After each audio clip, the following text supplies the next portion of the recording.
American privilege keeps blurring my vision. Inherited sickness.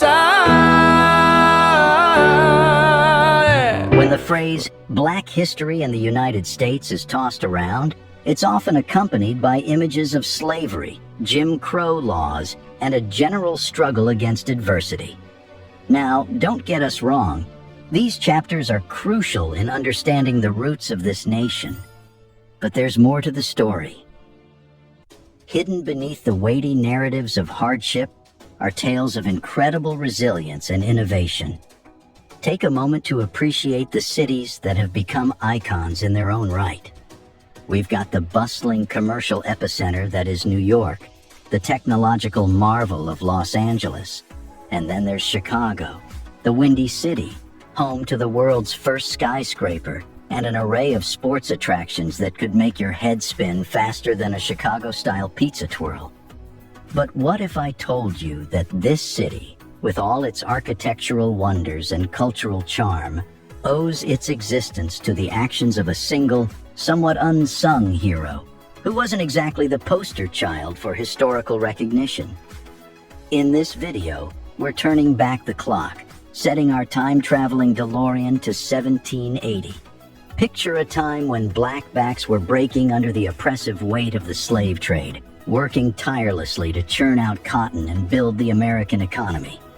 Yet, amid this struggle, a remarkable black man made a discovery that would eventually house millions of people, shaping the destiny of a city we now know as Chicago.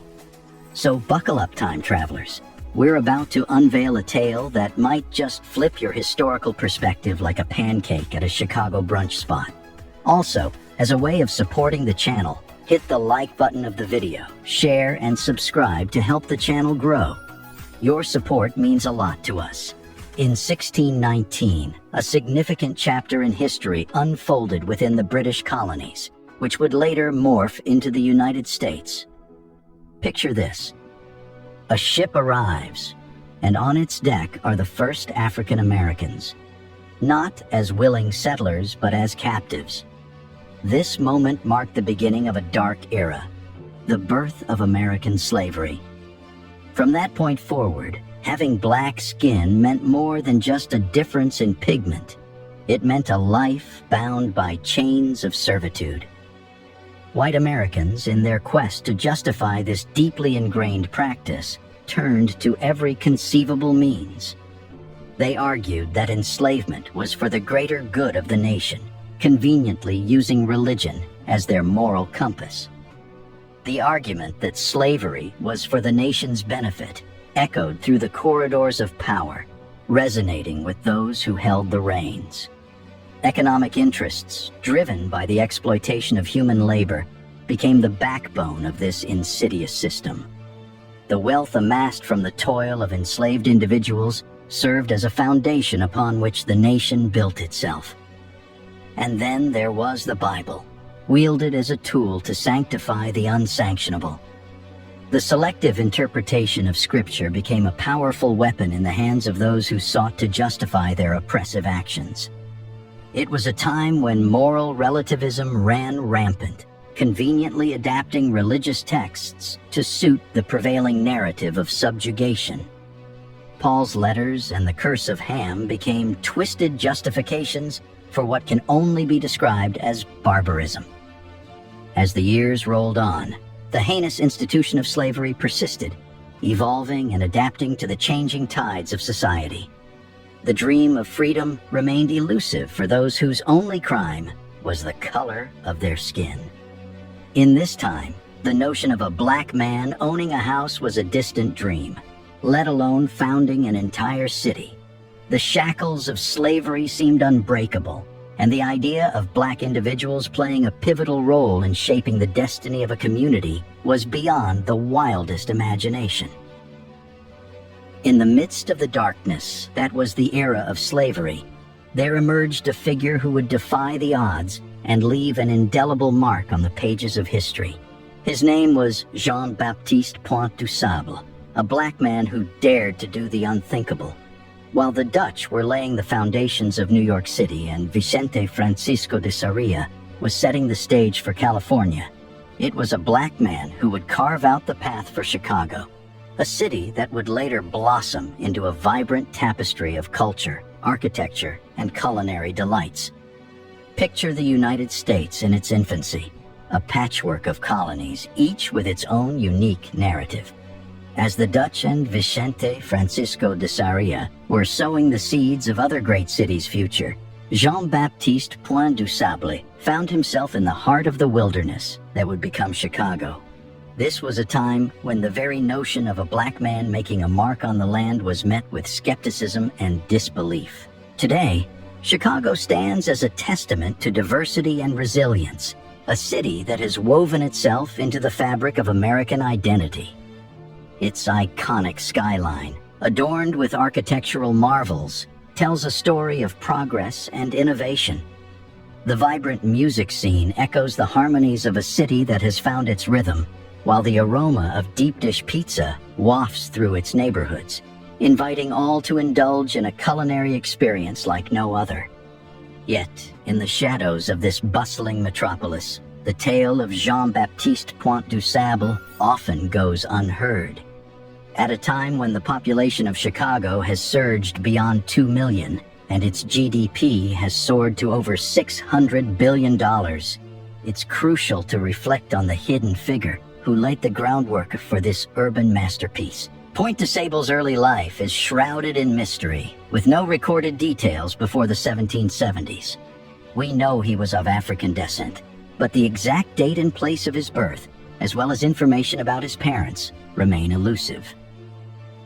Juliet Kinsey, an early pioneer of Chicago, claimed in her 1856 memoir that he hailed from St. Domingo, now part of Hispaniola. But this assertion has been debated by historians. In 1953, a historical novel suggested that Point du Sable was born in 1745 in Saint-Marc, Saint-Domingue, modern-day Haiti, further adding to the puzzle of his origins. If he indeed entered North America from outside the continent, conflicting accounts exist. Some propose he arrived as a trader through French Canada, while others argue for a southern entry through French Louisiana. The enigma deepens as we explore Point du Sable's family life. On October 27, 1788, in Cahokia, in the Illinois country, he married Kitty Hawa, Christianized to Catherine, in a Catholic ceremony. However, it's likely they were previously wed in the 1770s in a Native American tradition. Together, they had a son named Jean and a daughter named Suzanne. Point du Sable played a crucial role in supporting his family as a frontier trader and settler during a tumultuous period marked by frequent changes in ownership of the former southern dependencies of French Canada and the Illinois country. The region experienced several transitions over 50 years. Notably, in 1779, during the American Revolutionary War, Point du Sable faced adversity. Arrested by British troops at Trail Creek on suspicion of being a patriot, he found himself briefly imprisoned at Fort Michilimackinac. However, a report highlighted his good character and numerous friends who vouched for him. In the following year, he was ordered to be transported to the Pinery on the St. Clair River, north of Detroit, where he managed the woodlands owned by British officer Lieutenant Patrick Sinclair until May 1784. During this period, Point du Sable, along with his family, resided in a cabin at the mouth of the Pine River in what is now the city of St. Clair. In the 1780s, after the United States gained independence, Point du Sable decided to make his home on the north bank of the Chicago River, not far from where it meets Lake Michigan. This decision marked a crucial moment in the history of Chicago. Around May 10, 1790, a traveler named Hugh Heward documented his visit to Point du Sable's dwelling during a journey from Detroit across Michigan and through Illinois. At that time, Point du Sable's place was more than just a home. It was a hub of trade and hospitality. Heward and his party stopped at Point du Sable's house on their way to the Chicago portage. They not only exchanged their canoe for one of Point du Sable's pirogues, but also purchased provisions like bread, flour, and pork from him. By 1794, Point du Sable had established himself as a prominent figure in Chicago. Paris Grignon, another visitor, described him as a large man and a wealthy trader. Point du Sable's impact on the region extended beyond commerce. It reached into his personal life. His granddaughter, Eulalie Pelletier, was born in 1796 at his settlement along the Chicago River. In the year 1800, Point du Sable made a significant decision. He sold his farm to John Kinsey's representative, Shalom L'Chaim, for 6,000 livres. This transaction, documented in a rediscovered bill of sale from 1913, outlined the extensive property Point du Sable owned, including a log cabin filled with fine furniture and paintings, 2 barns, a horse-drawn mill, a bakehouse, a poultry house, a dairy, and a smokehouse. After selling his property in Chicago, Point du Sable moved to St. Charles, west of St. Louis, which was then part of Spanish Louisiana. In this new chapter of his life, he played a key role as the operator of a ferry across the Missouri River, a responsibility commissioned by the colonial governor. Late in life, Point du Sable may have faced challenges that led him to seek public or charitable assistance. On August 28, 1818, he passed away and was laid to rest in an unmarked grave in St. Charles Borromeo Cemetery. The burial register simply described him as nègre, the French word for Negro, without mentioning his origins, parents, or relatives. Over the years, the St. Charles Borromeo Cemetery underwent 2 relocations, and there were suggestions that Point du Sable's remains were also moved.